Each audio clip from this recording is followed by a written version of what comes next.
How's it going? Pierre Perifel, is that correct? Uh-huh. Okay. Robert. I'm sorry if I butchered that. My name Oh is no, no, don't Robert. worry about it. Everybody does. So Yeah, I get that.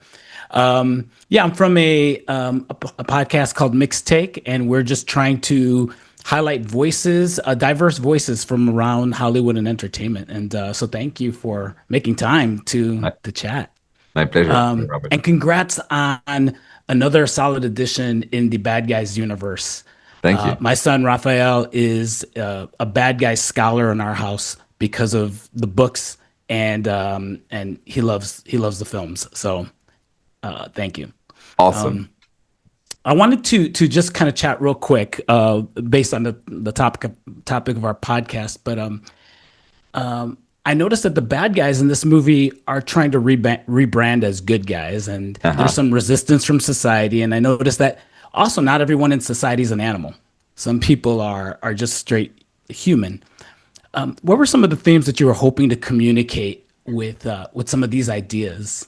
I mean, look, it's literally the DNA of this film, isn't it? It's literally we're talking about a group of animals that we as humans, and this is why in the movies they are everybody. The world is a human world in which only these animals are.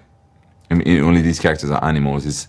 Is our ability to label people and judge people by because they look and they act and they grew differently from us, you know. And I think that's what we're talking about here. We're talking about us mistrusting, misjudging, being afraid of the big bad wolf, and we're writing story about them, horrific stories.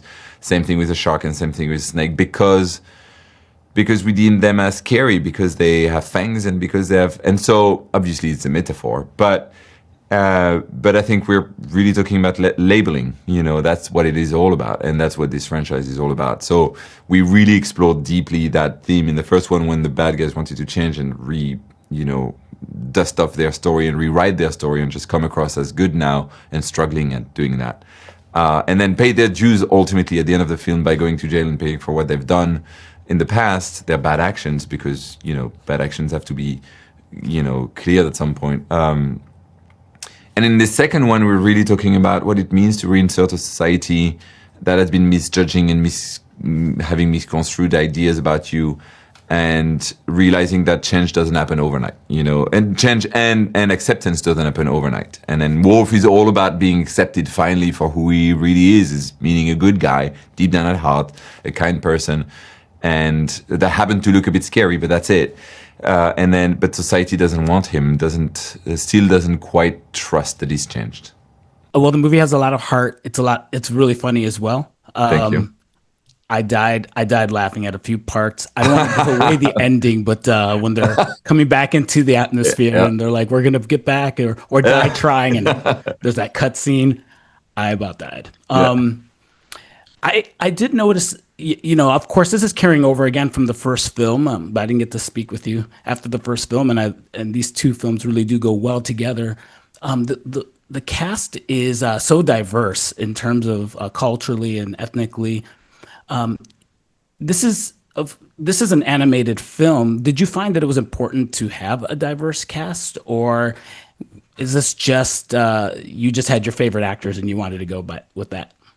No, I think it's yes, I think it's super important to have a diverse cast because, you know, we're not trying to make an exclusive film about one specific kind of, you know, ethnicity or race or whatever. I think it's like, in particular for this story, I mean, there are stories that lend themselves to just being exploring one particular ethnical group, you know. But in our case, it was like I wanted to have as varied a group of people as possible because those voices needed to be unique. You know, every single one of these characters has to bring something that is so unique. And I think in those voices, again, animation is like for actors, it's all about going through the voice.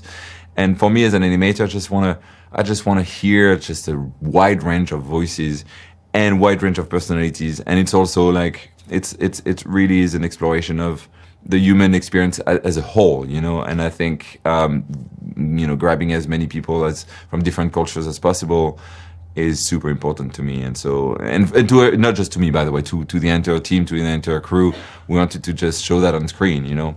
So very happy we could do it. Very happy with the opportunity to do it, and it just brings so much more richness and depth to this cast. Well, Pierre, thank you so much for taking time out. Good luck with this film. Congrats on it, and good luck to the future of It was a this pleasure, man. franchise Thank you. and your other projects. Lovely. Thanks. Thanks. It was great talking to you, man. Thank you. Thanks so much. Appreciate it.